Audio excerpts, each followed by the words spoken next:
La loi sur la parité est une loi qui émane d'un processus assez long du combat des femmes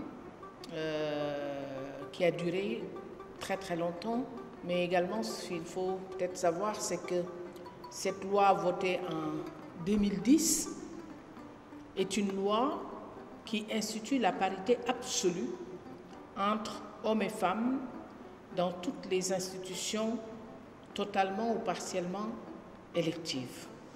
Donc pour nous, c'est une loi, c'est une fierté nationale, puisque cette loi nous a permis aujourd'hui d'avoir au moins 42% de femmes à l'Assemblée nationale, près de 48% dans les collectivités territoriales.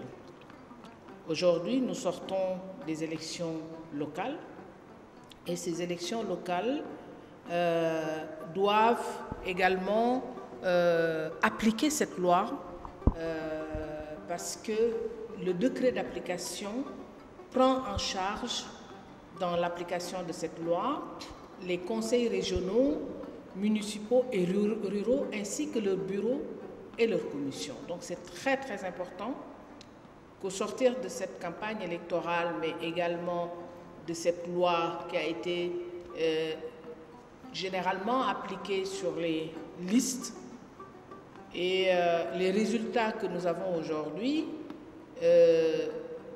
nous n'avons pas encore le chiffre officiel par rapport à la participation des femmes, notamment les têtes de liste.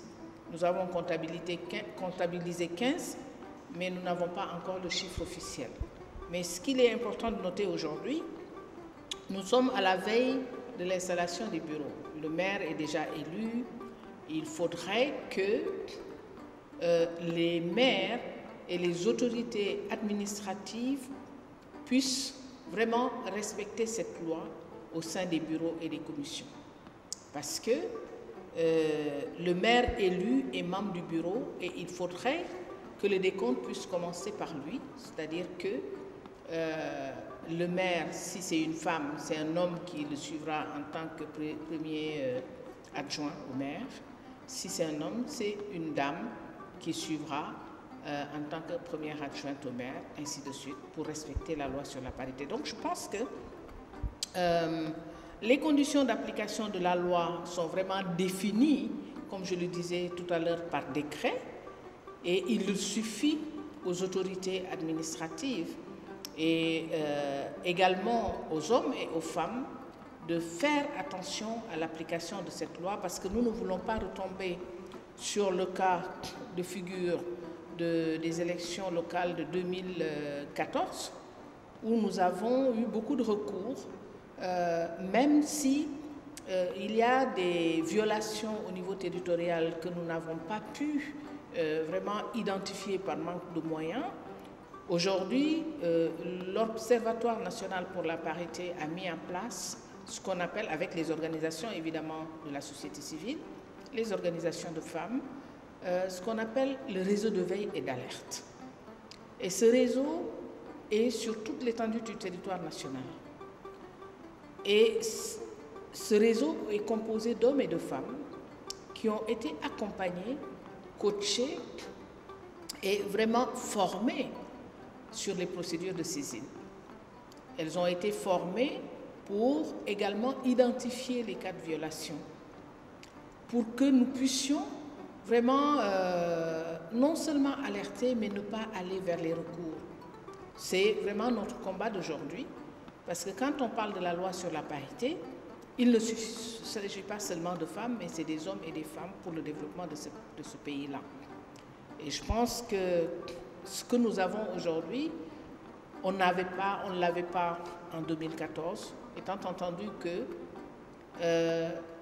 ces élections sont la deuxième élection qui a suivi, en tout cas locale, qui a suivi l'application de la loi sur la parité. On souhaiterait avoir vraiment un nombre important qui nous permet en tout cas de faire participer à titre égal les hommes et les femmes dans les instances de prise de décision. C'est le combat du COSEF depuis des décennies, parce que sa mission, c'est l'accès des femmes aux instances de prise de décision.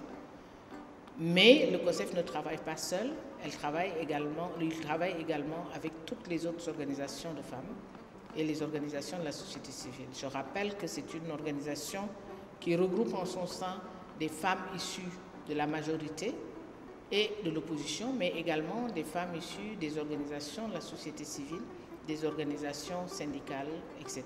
et des organisations à la base. Donc le combat, c'est un combat citoyen, mais également c'est un combat vraiment national qui implique les hommes et les femmes de ce pays, les jeunes et les moins jeunes de ce pays, pour que vraiment, quand on parle de développement, quand on parle de démocratie, que tout le monde puisse vraiment y participer de manière égale. Voilà ce que je pouvais dire par rapport à l'application de la loi sur la parité, mais également à son application.